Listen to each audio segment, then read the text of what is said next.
Sport! Friday at 7 p.m, your weekend sports on Talk Radio Europe with the Friday Sports Bar.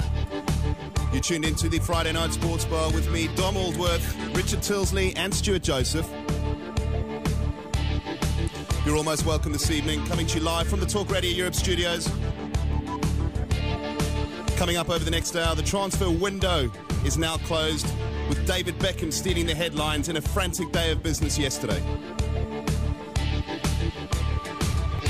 Richard Sterney holds a two-shot lead coming into the weekend at the Dubai Desert Classic on the European Golf Tour. And France and England start as favourites for the Six Nations Rugby Championships, which begin tomorrow. American football fans, it's Super Bowl weekend, Super Bowl 47 from the New Orleans Superdome. The Baltimore Ravens taking on the San Francisco 49ers. Richard and I are going to be previewing Super Bowl 47 later on in the show. All that and plenty more to come over the next hour. Stay tuned to Talk Radio Europe.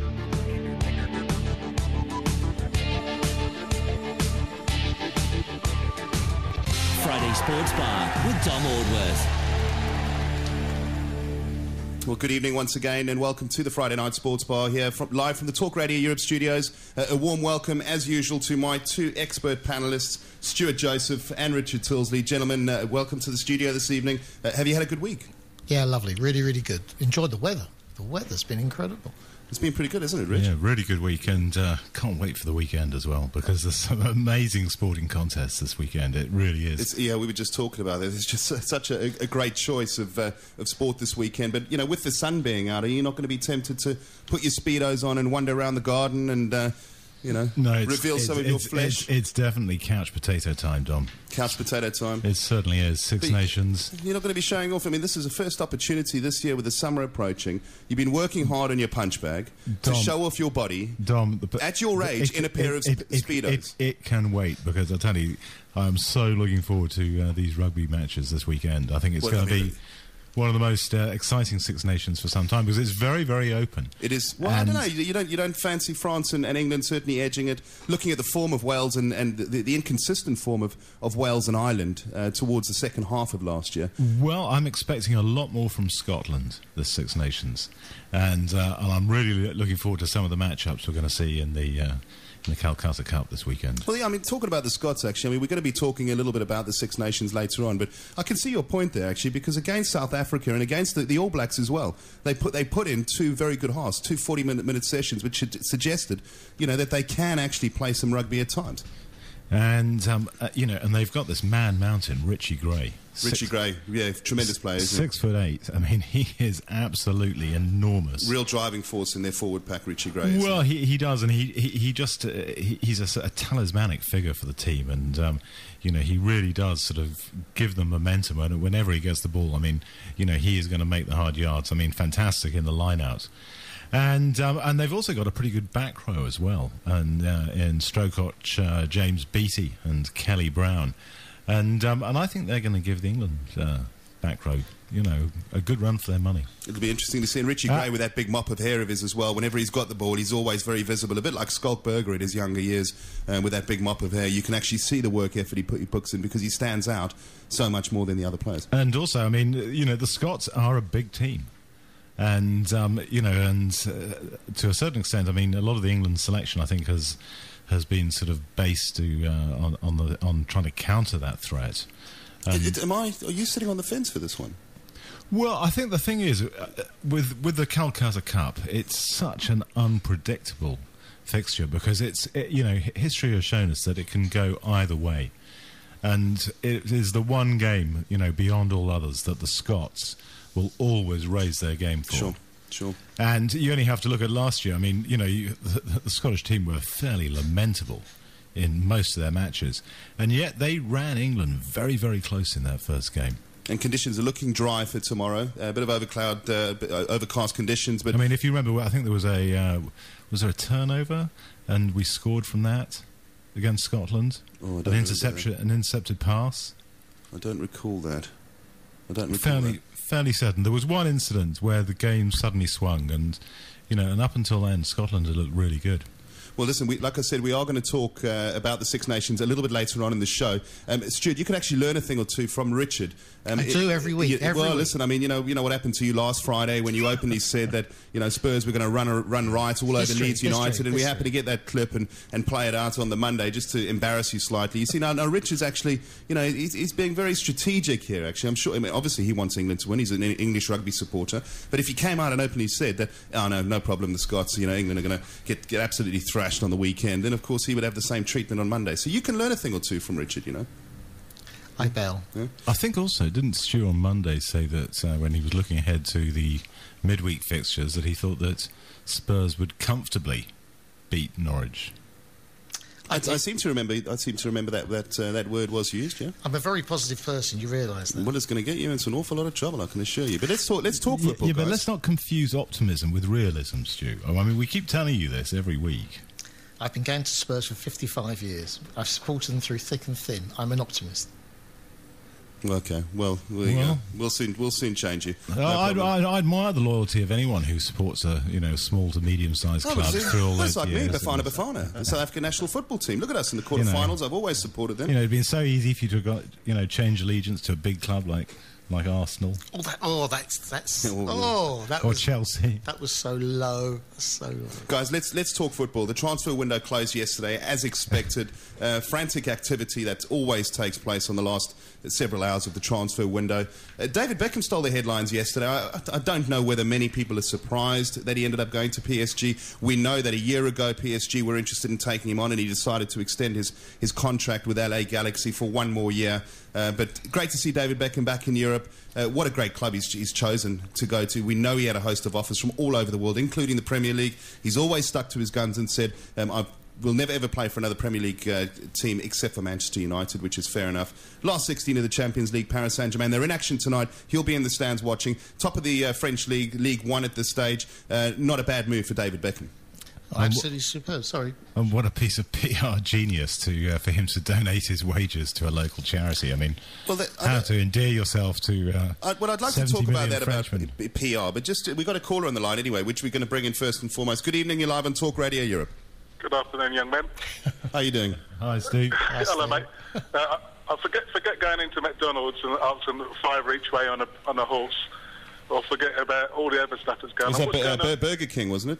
Yes, well, what I want to know about, I'll be listening on the radio because I'm getting a massage at the moment, is what's going on at Malaga? Why did they sell a guy when they're still in Europe? I'll be listening for your answer, please. Well, what do you think, Steve? You follow Malaga like we all do. I think it's an absolute disgrace for the supporters to do this sort of thing before a big cup match. If they wanted to sell Monreal, they could have done it at the end of the season. You know, exactly. The guy's worth the money. They could have got rid of him now. You've got the biggest match coming up. What does that say to the fans? It's like two fingers up. Paul Breen-Turner was on the radio today, and he was very serious and very hurt about what's going on, quite rightly as well. And I just think it's a diabolical thing what they've done to the supporters. That's what it's. I mean, this guy doesn't give a monkeys about Malaga. He just wants his money out and he's off. That's for sure. Well, he's got no money for Marbella as well. So well, he's dropped that, hasn't he? I think that's out the window now. They've got fines coming out their ears, I think, because they haven't gone ahead with the next stage of the declaration of deposits or something. Okay, well, I'll leave you guys to discuss it, but I'll be listening intently. Thank you very much. Steve, just one thing before you go. The transfer window yesterday, Liverpool did make a signing from Inter Milan, Coutinho. What do you make of that? I've looked on YouTube. I've seen him. He's a bit in and out. They know he's in and out. It's a gamble. Steve, it's another secondary player, isn't it? Well, we've got enough midfielders already. We needed another striker or a defender. But all you can do is he's probably trying to appease the fans. What can you say? Yeah, well, we'll give him a chance. You never know. He might come good. Certainly, as a Liverpool fan myself, I hope he does. You get back to your massage, you lucky man, you. Thank you very much. Cheers, bye-bye. Steve. Bye-bye. David Beckham, guys, we are going to talk about Malaga. We're going to come back to that. David Beckham, you said PR. I mean, the guy's net worth, him and his wife, 190 million. He doesn't need the money. For me, that just stressed his hunger to want to achieve a fourth piece of silverware, a fourth league win in a fourth country, 37 years old, 5-6-month contract, whatever it might be, in the running, a bit more Champions League football. I mean, okay, the money was there, PSG, it's great for the club, it's great. But, I mean, Beckham doesn't need the PR. He farts and he gets, attention all over the world. He doesn't need PR. But it's his. Everyone needs PR, especially good PR like that. And what better way to endear yourself to the whole French nation, Dominic? Well, I think him just arriving would have done. The thing is, I mean, many people give, a lot of money to charity, but they don't make a huge splash about it. Well, he didn't actually make a huge splash about it, did he? Well, it's only been announced in the press. I mean, it doesn't get much bigger than that. Well, no, the press. I mean, these things could have these things could have remained confidential. Well, no, of course, they would never have remained. Something like that could never remain. No, because and the reason it doesn't remain confidential is because it's a great PR coup. Well, how much was it? Okay, how much was $3.5 million. You just annoyed that he never gave that to you. No, I think I listen. I think it's very, very clever. I think I applaud him. I really do. I mean, footballing reasons. Let's talk. Let's face it. I mean, we're not exactly the most loved of people amongst the French. With the exception of Johnny Wilkinson. So, and for David Beckham, I think. But why can't we just lay off knocking the guy? I mean, he didn't have to go to Paris Saint-Germain, he had. He's given $3.5 million, he's given to charity. It's going to give him something to do till May. I think the guy needs to be active. I'm not knocking him. Let's talk football. Look on the plus side. Yeah, the plus side. Him on the right, Ibrahimovic, who's scoring a lot of goals so far for PSG since he signed. I think he's on 13 or 14 league goals now, the leading scorer. That actually could be a pretty lethal combination. But I agree with Richard. I think it is a PR job. I think if he plays the games for Paris Saint-Germain, there'll be cameo roles in games that are... He won't play in the European games for sure. It'll be maybe a cup match or something that secondary will come on for 20 minutes. He can't play 90 minutes, not at that age, at this standard.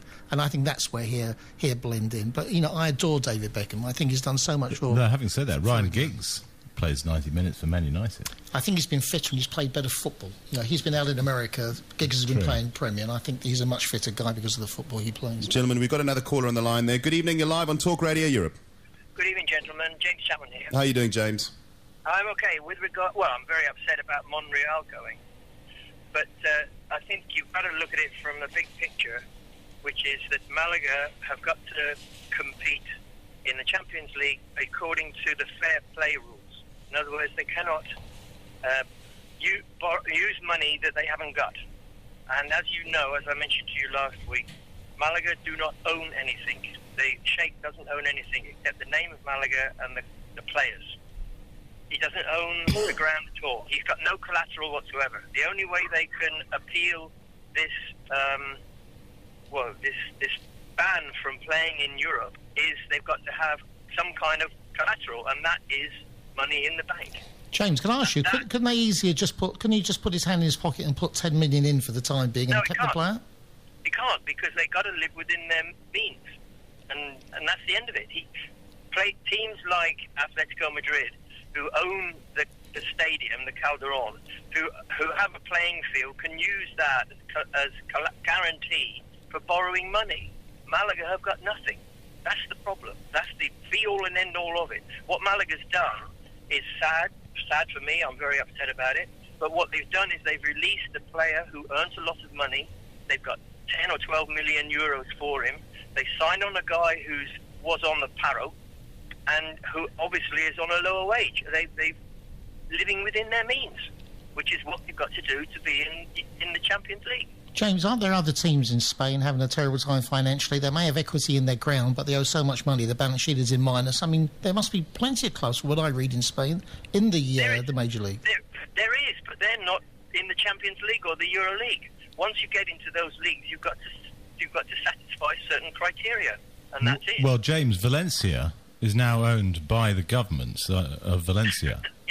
Okay. Yeah, but they own the ground, though, don't they, Richard?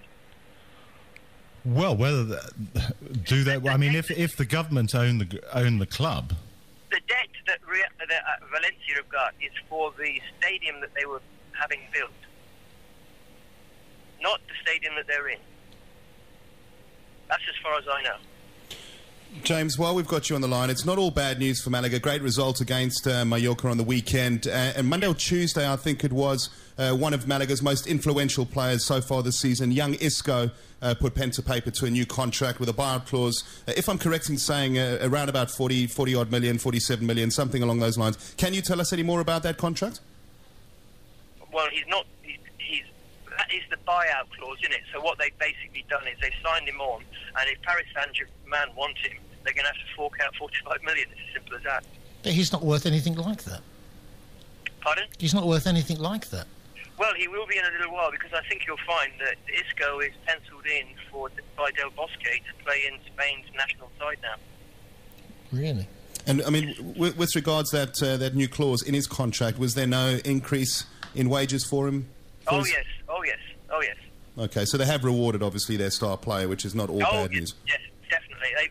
They don't want him to go. They didn't want him to go, but because he can bail them out, shall we say, if it ever comes to it. But I think that getting back to right at the very beginning, the reason why Malaga's obviously let Monreal go is because he's a very talented player. He's worth lots of money. Arsenal needed him. Obviously, Cazorla recommended him, and Malaga need the capital in the bank to satisfy this appeal they're putting in. Do you think he was undersold for 10 mil? Yes. But when you need the money, half a loaf is better than none. So it's a bit of a win-win situation, certainly for Malaga Club, the football, Arsenal, but not for the fans of Malaga. Well, yes and no. Look what happened to Iturra. Iturra was from Murcia. He was, before he was with Murcia, he was put on the dole, on the paro. No one wanted him. Malaga signed him, and he's a star player. So maybe Malaga's being very, very shrewd, picking players who, I mean, the guy that they signed, was he not Modric's replacement in Zagreb, if I remember rightly? When Modric went to Tottenham, I think this guy replaced Modric. I'm not sure. One of them did, the Portuguese fellow. I must tell you, James, I've got a feeling, I'm going to stick my neck out here, and I'm getting things wrong at the moment, but I don't think Monreal is going to be the strength he is in the Spanish division, because this guy loves attacking all the time, gets caught out many times in the Spanish league. I'm not so sure he's going to settle in there.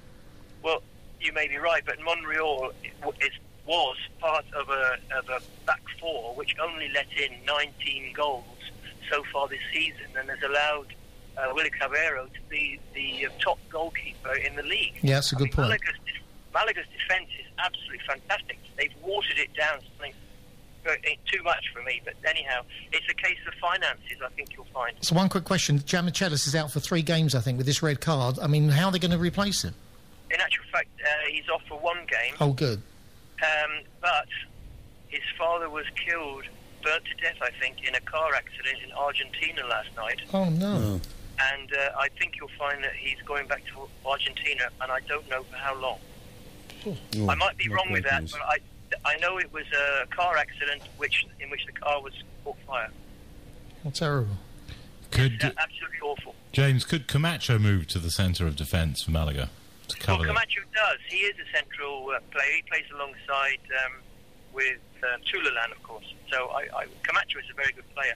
What they'll do, I don't know. I think they'll put Eliseo into the back, which is what they did when Monreal was injured with the back injury, which he got playing for Spain. James, listen, thanks very much indeed for your call, and perhaps if Pellegrini ever decides it's his time to move, maybe you can take over his position at Malaga. You seem to know so much about the club. My wife, maybe, because she knows the downside more than I do. Pellegrini is an absolutely fantastic player, and now we've got 2 Chilean players playing for Malaga, and a lot of South Americans in the back, in the defence, so maybe he's building a team in his own right. And you've got the young, promising Chelsea lad, haven't you, on loan as well? Oh, yes. He's on loan until the end of the season. He came on briefly against Barcelona, but they were doing their showboating, passing around a bit, and he didn't get a look in. But I expect you'll play him against Zaragoza on Sunday. 3 points on Sunday? I sincerely hope so. There won't be so much fireworks because Aponia won't be playing. But the last season, he had a big row in the stands with the fans who started swearing and whatever. He was banned as a result. Can I ask you, James, just to briefly, Bonanotti, did I hear Paul Brune-Turner say that he's left the club? Gone to Granada? Yeah, Diego Bonanotti's gone to Granada for 2.3 million, which to me was the signal that Malaga need finance, because of course they paid, I think it was 5.5 million for him when he came from Argentina. So that's why I think Malaga need to consolidate their finances with this appeal that's going ahead. Yes, Bonanotti's gone. He's gone for 2 years or 4 years, I think, his contract. James, listen, I'm afraid we have to move on, but your call is always valued on the show. Many thanks for your input. Always very interesting to hear from you. Have a great weekend, and let's hope Malaga can come away with 3 points as well this weekend. Thank you very much, gentlemen. Good night. Good night, James. Good night. Always very interesting to hear from James. He just has the inside scoop, doesn't he? A real passionate Malaga fan. Fantastic stuff there from him. Staying with big transfers that took place, I mean, none of those big ones that we thought maybe Cavani leaving or Falcao maybe going to Manchester City. One of those big names didn't really happen. David Beckham stole the headlines yesterday. But 2 or 3 days earlier, Didier Drogba's on his way back from China as well. He's going to be featuring with Galatasaray. I mean, that's a great move for him. Champions League football for Didier Drogba one more time. I think the contract was somewhere in the region of 4 million, I think it was, signing on fee, and I think 15,000 a game, if I'm correct in saying. I don't know. I heard that Chelsea were trying to get him back before he went to Galatasaray as well. Had made inquiries. But obviously he's still involved in the African Cup of Nations at this stage. I think through to the quarterfinals they are at the moment, aren't they? So his new employment will begin once that is done, depending on how far they go in the competition. But any other transfer news there? I mean, well, plenty obviously that yesterday, but they grabbed your attention. Well, just Harry Redknapp. You know, Harry Redknapp. What can you say whenever it comes to transfers? I mean, this guy, it's just incredible that he's been given. Do you know, I'm thinking to myself, I wish Daniel Levy had given Harry Redknapp a little bit of money and carte blanche to go out and buy some players. I think we'd probably be doing a lot better than what we are. But these signings he's had, Chris Sandberg, I thought was a terrific signing. You know, we tried to get him at Spurs a few years ago when he was at Blackburn. Couldn't do it, but he's picked it up now for $12.5 million. I don't think that's a lot of money. Tal Ben-Hain, the Israeli international, has gone there. A South Korean fullback, and Remy, who signed the other week for $8 million. I mean, it's just incredible. They took Townsend for a few hands late last night. Yeah, as well. they're taking. Yeah, a couple of Spurs players have gone there because they know Harry, and obviously they're happy to go there. Jermaine Janus has gone there. In fact, I would have driven him there myself if I was in London, but he's gone to QPR, undisclosed. I don't know how much for. Ryan Mason has gone to Lorient in France. Townsend's gone to QPR, and we got rid of Gomez. He's gone to Hoffenheim on a loan. But going back to all the players they've bought, I mean, Richard, look at this list. This is the list of the players that have gone to QPR. I'm just showing Richard by the side of me. I've got a list here of about 25 players since 2011 that have gone into the QPR setup. And, of course, it hasn't worked. When Hughes was there, unfortunately, a lot of the players didn't gel. But I really hope Harry Redknapp, I'm not just saying this because he's ex-Spurs, but I really hope he turns QPR around. And also I take my hat off to the chairman because, he's given him a lot of money again to go out and buy players, and I hope they get it right. Well, it's looking very interesting at the bottom of the table because, I mean, 2 months ago, you'd have to say that Reading and QPR, were both absolutely certain for the drop. But the turnaround in both those teams' fortunes and the decline in fortunes of other teams has left it very, very open. And now you'd have to say, I think they both have a very good fighting chance of staying out of the relegation zone and surviving, whereas you look at teams like maybe Aston Villa. Well, Aston Villa weren't very proactive in the transfer window, were they? Newcastle weren't. And also QPR, Norwich. They've shown intent. Newcastle were. They've gone out and bought 4 or 5 French players. But I was just to say to Richard that the amazing thing was Reading played Chelsea during the week. Chelsea are 2 goals up after 87 minutes. They get a draw 2-2. I mean, that shows for a team at the bottom to come back, and they're doing this regularly. It shows from the management right the way through how incredible the family atmosphere must be within the club. Tremendous. It's going to be very exciting at the bottom because you've got QPR, Aston Villa, Wigan, Reading, Southampton, Newcastle, Norwich, West Ham. They're all bundled up there. There's not a lot of points. 5 points isn't a lot. 4 points not a lot for QPR to pick up because these teams are winning and losing. And also looking down at the bottom, they've got a better record in the last 10 games than the 3 teams at the bottom. So I fancy QPR to get out of trouble. I don't know who's going to fall into the trap, but I think Newcastle and Aston Villa. If you were going to make a prediction, though, Stuart, at this point of the season, your 3 to go down. It's hard, because I think Aston Villa will go down. I think Wigan could go down, and I think Reading could go down. I think they're the 3. Southampton played ever so well at Manchester United the other night, got beat 2-1, and I just think they're stronger. But I tell you something, it's going to be very exciting down there. Other big signings, and Manchester City very quiet in the transfer window this January, but good riddance to Mario Balotelli on his way to AC Milan, who has signed for AC Milan. They recouped 19 million there. I think they paid a little bit more for him, but that's a big problem off their back, I think. Him and the manager, what's only gone on there. I think he was really making the manager look a real idiot. So I think getting rid of him to Milan, let them have the problem, I think it was good dealings. While all of this was I think it's a good signing for AC Milan because he's at the last chance saloon, Balotelli. He cannot muck it up again. And, he's made a big thing throughout his career of always wanting to play for AC Milan and that nobody will see the best of him until he plays for his boyhood team. Now it's the big test. No, we could. He's going to be much more settled being back at home, isn't he? Well, he's going to be, well, maybe. It depends what influences he has back at home, you know. I think that's, to a certain extent, been his problem. It'll be interesting to see. AC Milan certainly playing much better football in the last couple of months than they did at the terrible start to the season, one of the worst starts to the season they'd had, I think, in 80 years.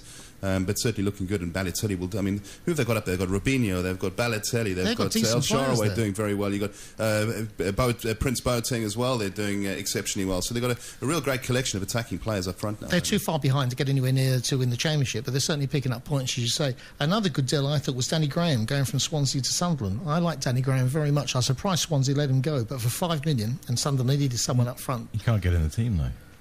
Well, I think you're getting in the team in Sunderland. Well, you say you can't get in the team because they play... Michu up front, but having said that, he's been coming on for the last 10-15 minutes and scoring goals. But maybe, you know, as you say, he wanted football, he wanted to play 90 minutes, maybe he'll get 90 minutes at Sunderland. Well, he's got competition from Stephen Fletcher. Well, maybe they'll play two up front. I mean, they only played this lone man. They're very similar, those two players, though.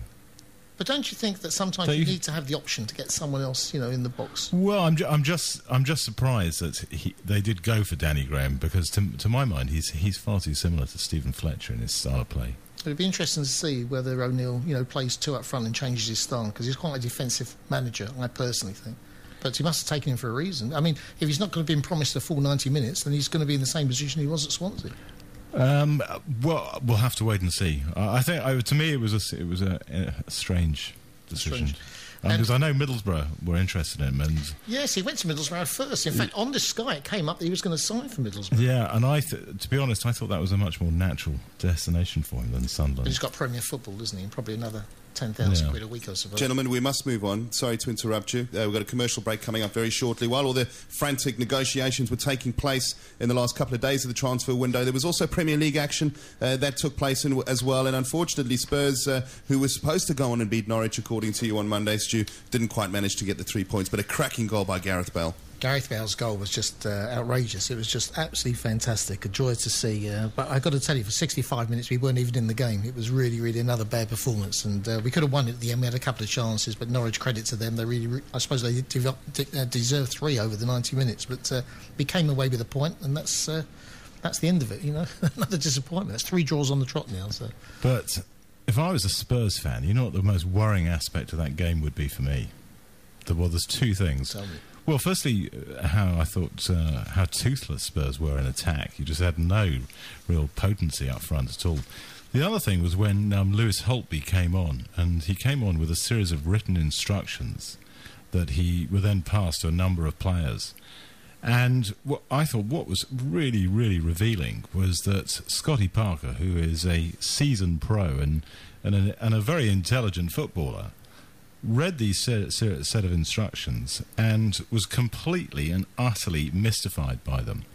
And to me, in many ways, that really did sort of epitomise AVB's style of management, where, you know, that you're sending, you know, written instructions onto the player field that your players cannot even understand what you're talking about. Now, how can you develop and construct a cohesive team, you know, without that understanding before they go on the field? I noticed you're not calling him the boy wonder anymore. Well, just the boy. I think Richard. Just the boy. Richard, I think he wrote it in Portuguese. That was the problem. It just threw everyone on that pitch. Well, that's even worse. No, come on, Stu. That's come on. Joking aside, I don't know why managers are putting their hands up like this, that, the other. And you know, when someone else goes on, surely these guys train all week. They're either going to play 4-5-1, 4-4-2. I can't understand what the problems are when a player comes on. But the thing is, the major criticism of AVB, or the boy wonder, or just the boy today, is that he overcomplicates the game of football. And I think that is an absolute prime example of him doing it yet again. That's not the reason we play badly. I mean, he overcomplicates his English when he speaks English. I mean, but that's not the reason we play badly, Richard. Can you imagine what he's like in his private life? Well, yeah, but the thing is, Stu, if you're not... you've got a very talented team of players, and if you're not communicating to them exactly what needs to be done, okay, you're going to have a slight lack of cohesion, and I thought that's really... what has characterised the last two Spurs performances. He took Dempsey off to fetch on the new guy, and obviously he wanted to get something over. But I don't disagree with you. I just don't understand why it needs such a great interpretation of what they've got to do. They must know what they've got to do. You're training 5 days unless your manager, has not really communicated that and is unsure of it.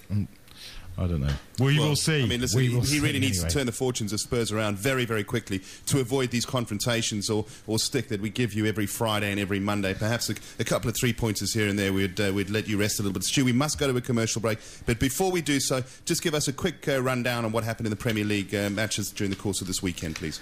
Well, the big game, Aston Villa and Newcastle at the bottom. Newcastle 1-2-1. Great 3 points them away from home. QPR held Manchester City. I mean, what can you say about that? Just quite incredible.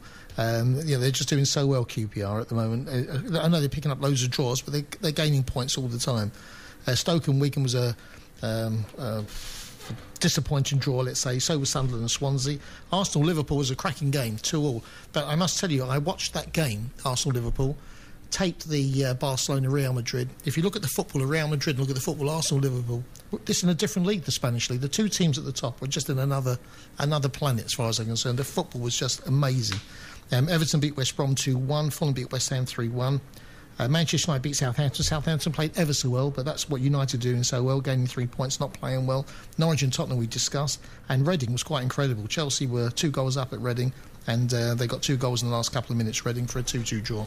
And that's what's happening at the bottom. The people, it's just so exciting down there. There was some cup football taking place as well across Europe during the course of the week. Juventus' hopes of a domestic double were blown away in injury time by Lazio in the second leg of the semi-final of the Coppa Italia. Lazio winning 2-1 on the night and 3-2 on aggregate. Lazio through to the final of the Coppa Italia. They now wait on the winners of between Roma and Inter Milan. It could be an all-Rome final there. Roma have a 2-1 initiative from the first leg. And not to mention as well, the Kings Cup semi-final first leg took place at the Bernabeu this weekend.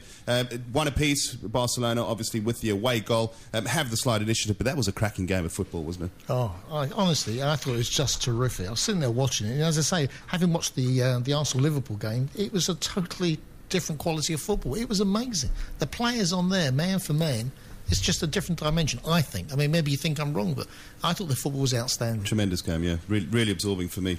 Yeah, great game of football. And an incredible miss from Ronaldo as well. Well, he's the header. Yeah, from a yard out. It can happen. It can happen. But Barcelona there certainly have 1 foot in the final with the away goal. We're going to go to a commercial break and we'll see the other side of these. It is full time in Mallorca. 3 points for Malaga Club de Football. It was a very busy fortnight for Malaga with the Copa del Rey encounters with Barcelona and facing a very important La Liga game which resulted in a win against Mallorca last weekend to put them back in Champions League position. This Sunday it's a lunchtime kick-off at midday with Malaga at home to Real Zaragoza. So with a good week's respite and their Sunday evenings free, will they consolidate their 4th place? Join Kenny and Chris from 11:30 a.m. this Sunday and full live match commentary from Paul Breen Turner from midday. It's Malaga v Real Zaragoza, exclusive to TRE Talk Radio Europe and in association with Global Radio, brought to you by Massmobile. Call UK landlines for just 4 cents a minute. Call 1473 now. They are massive points. Massmobile, sponsors of live coverage of Malaga Club de Football matches. Tomato dribbles it past Mozzarella and loses it to Beefy. Beefy runs with it, goes on the counter-attack of Beefy and Beefy scores and the crowd goes wild. It's the Friday Sports Bar on Talk Radio Europe with Dom Aldworth. And Richard Tilsley and Stuart Joseph, welcome back to the show. We were just talking earlier, what a marvellous weekend of sport it's coming up. And for me especially, and I know for you, Rich, because you're a rugby fan, the Six Nations Rugby Championships kick off tomorrow. England are at Twickenham. They are one of the favourites alongside France to lift the championship, much off the back of their fantastic result, 38 points to 21 against the world champions New Zealand in December. It's been 30 years since the Scots have managed to get a victory at Twickenham, a scrappy 13-6 victory at Murrayfield last year for England, but you think it could be very close this year? Well, I mean, they've got a brand new coach, and I think many Scottish rugby fans will be very, very glad to see the end of Andy Robinson. And, one thing that Dean Ryan is going to introduce is a much more disciplined approach to their game. And as we've already mentioned on the show, I mean, they have the man mountain that is Richie Gray, and a very, very big team.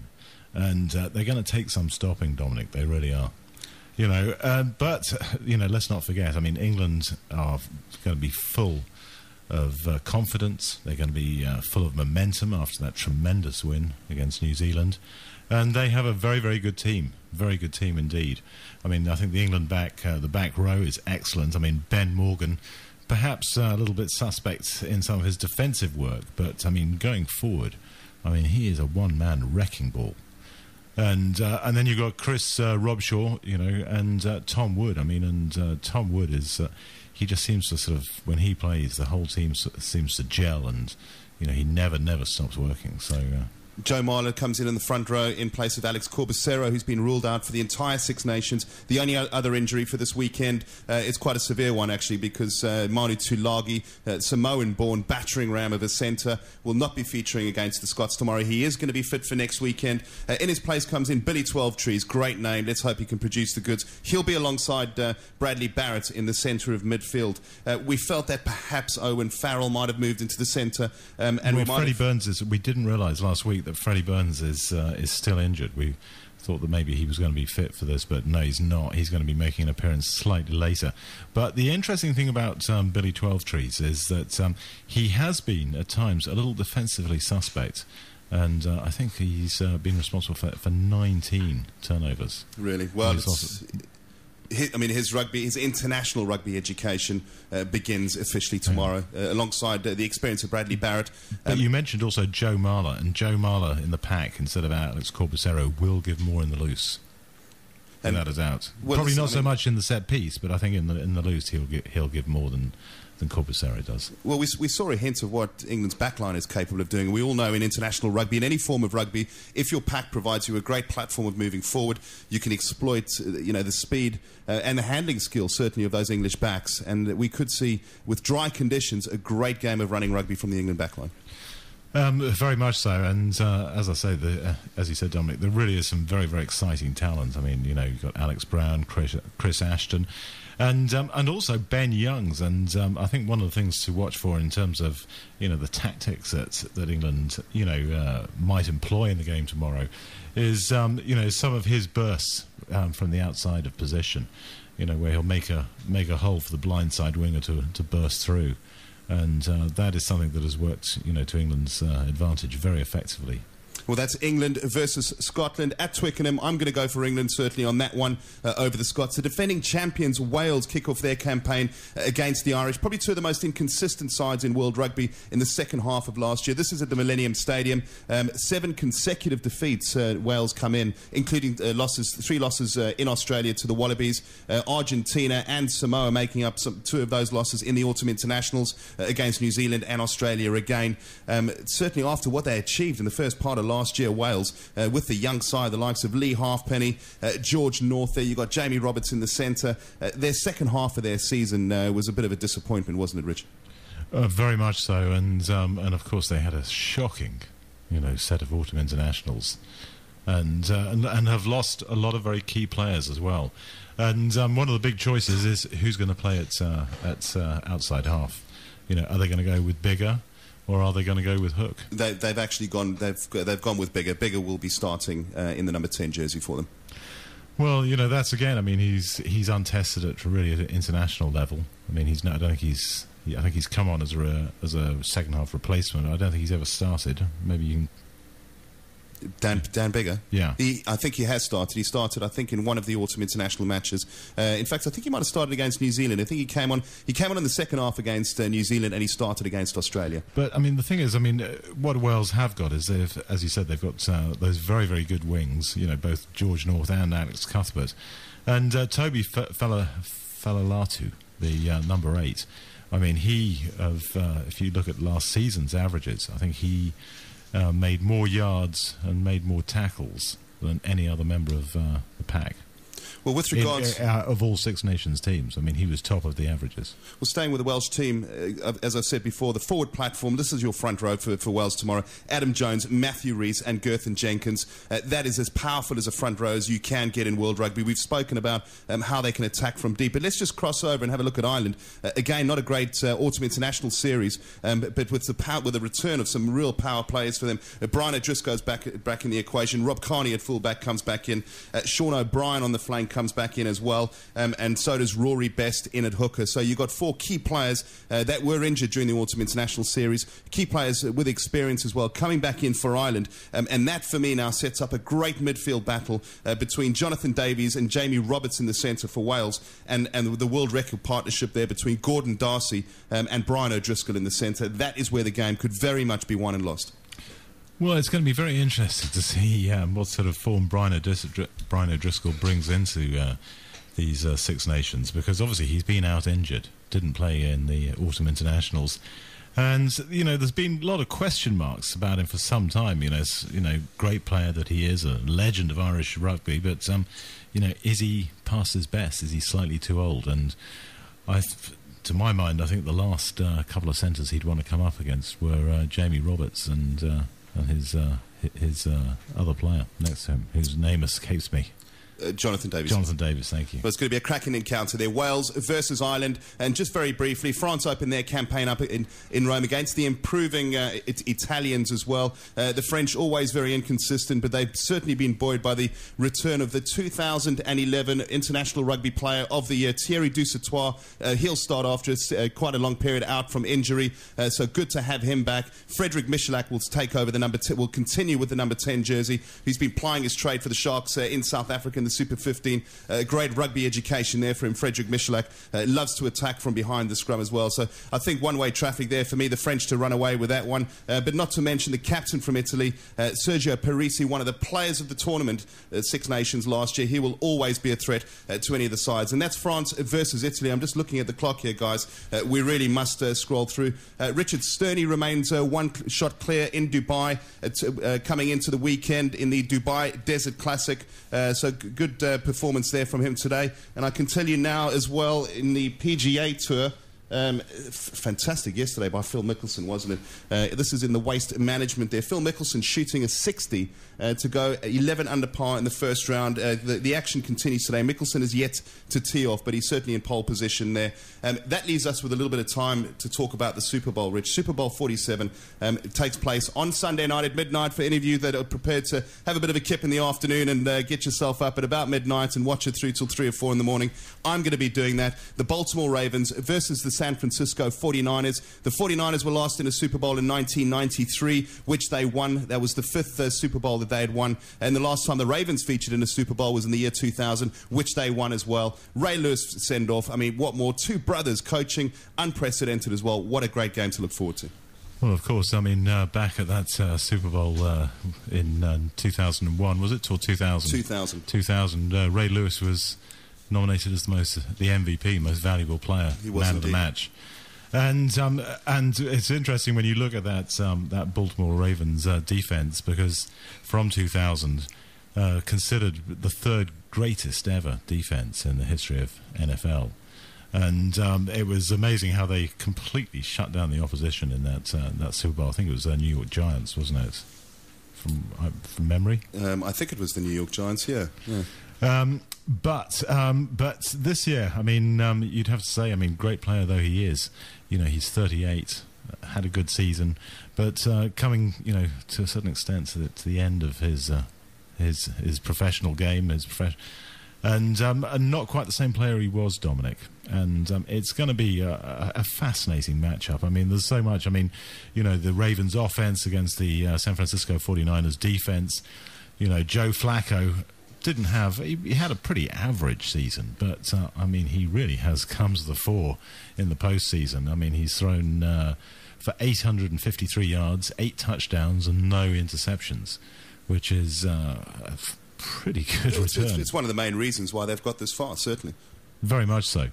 But then, of course, their defense. We mentioned Ray Lewis, but the thing is, have they really been tested in the postseason? Well, and you'd have to say possibly not. And this is going to be, I think, their most severe test against. Well, I think going to the New England Patriots and defeating them in their own backyard, Tom Brady territory, was a tremendous performance by the defense. They completely shut him out. They're going to need more of the same on Sunday to turn over Colin Kaepernick and Randy Moss as well, who's this week in the press has been boasting as being the greatest wide receiver of all time, much to the annoyance of Jerry Rice. But also, San Francisco have the meanest defence in the whole of the NFL. They do, absolutely. I mean, effectively, you've got the two best sides offensively and defensively representing each other. The thing is, the 49ers started the season with Alex Smith, and they had employed a rather conservative approach to their offensive game. Since Colin Kaepernick has been in the team due to Smith's injury, they've completely thrown away their old playbook, and now what they present teams is a very, very challenging set of plays that are going to test the team in all directions, because firstly you have Kaepernick's running ability, and then you have a very good running game, and then also their wide receivers. It's going to be a marvellous occasion, and apparently Beyonce will not be miming during the halftime as she did at the presidential inauguration the other day. But I can't wait for Super Bowl 47. I wish we had more time to talk about it. Who are you going with? I'm going to have to go with the Ravens. I've interviewed Torrey Smith earlier this season. He scored a couple of touchdowns in the postseason as well. I'm going to go with Ray Lewis. I think his script is written for him to finish his career at the age of 38 with a second Super Bowl, and I have to go for the Ravens. Oh, I'm going to disagree with you, Dominic. I think it's going to be the 49ers. They've never lost the Super Bowl. Neither of the Ravens. They've been to one and they've won one. One of us... It depends, yeah. I mean, they also won when they were the Baltimore Colts as well. One of us is going to have egg on our face come Monday, and I sincerely hope it isn't me, but it's going to be a cracking occasion. One more commercial break we must get through. We'll see you the other side. A Friday Sports Bar with Dom Ordworth on Talk Radio Europe. Welcome back to the last couple of minutes of the show. Great talk there, looking ahead to the Six Nations Rugby and Super Bowl 47. I can't wait for that. Not looking forward to being awake until 4 in the morning, but I'm sure it's going to be well worth it. Stu, we've left enough time here for you to have a look ahead at the fixtures that are taking place this weekend in the Premiership. But just very quickly, tell us what Real Madrid, what Barcelona and what Malaga are up to this weekend, if you can. I think James has already mentioned just beforehand, Well, Malaga, that's the lunchtime kickoff on Sunday, isn't it? 12 o'clock against Zaragoza. James, I'm trying to give Stu time, you see. He's got so many papers on the desk, okay? He can't find the relevant bits of paper. Well, there we go. I've got it here. And he's blushing again. When Stu blushes. It's radio. He is blushing. He does blush, doesn't he? Come on, let's give. It's like a cherry pink. I never played poker. When I played with the guys poker, as soon as I had my face went slightly red, everyone jacked their cards in. So I was never a poker player at all. So where do you want to go? I mean, Malaga, Zaragoza. They need 3 points there as well. Great 3 points for them last week. Just looking at the time there, we've got 3 minutes. Real Madrid, Barcelona. What's happening on their side? Well, we've got Atletico Madrid playing Real Betis, which is a big game. You've got two top teams playing there. Real Madrid go to Granada, and Granada needs points desperately. Well, I can't see them getting nothing there. Barcelona go to Valencia. And the lunchtime kick-off is Malaga and Real Zaragoza, as we said, which should be a good game, and we hope we get 3 points, obviously. And in the Premier League? In the Premier League, we've got some interesting games. We've got Arsenal against Stoke, and Stoke are the draw specialists away from home. They've drawn 6 times away from home. So 12 in all this season. Are they 24 games? They're a boring team to watch. A boring team, but if they can stop Walcott, who's on fire at the moment, I think they can probably get a draw at the Emirates. But you know me, when it comes to Arsenal, it's always a draw or a loss. So it's terrible. I shouldn't really say that. Everton and Villa. What can you say? I mean, if Spurs lose and Everton win, then obviously we lose our 4th place, and I can't see Villa getting anything at Everton. Can you?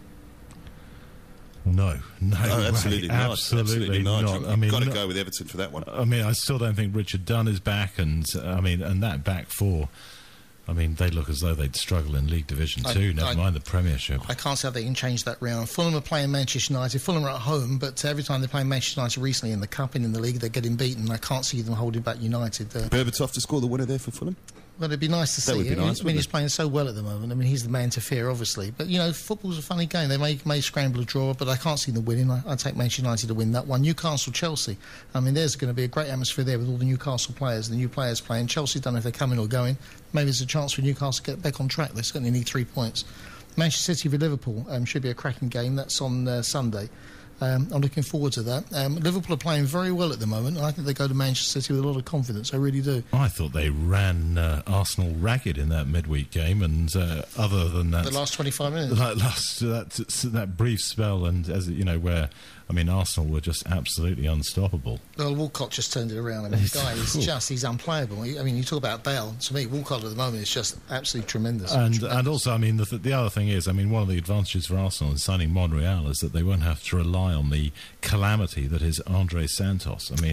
Who on earth told Wenger to buy him? He is just a disaster. With all his goodbyes, Wenger, no one could be that critical of him. He's made a couple of really dodgy ones, and that one was a dodgy one. Certainly was, yeah. Gentlemen, we don't have much time left. Spurs versus West Brom. Well, I can't pronounce it. Odinwingie. Do you think he's going to be playing for them? And did you see what happened yesterday? He's not allowed to go to the training ground. He drove all the way down to QPR only for them to slam the door in his face and say, no, there's no deal on the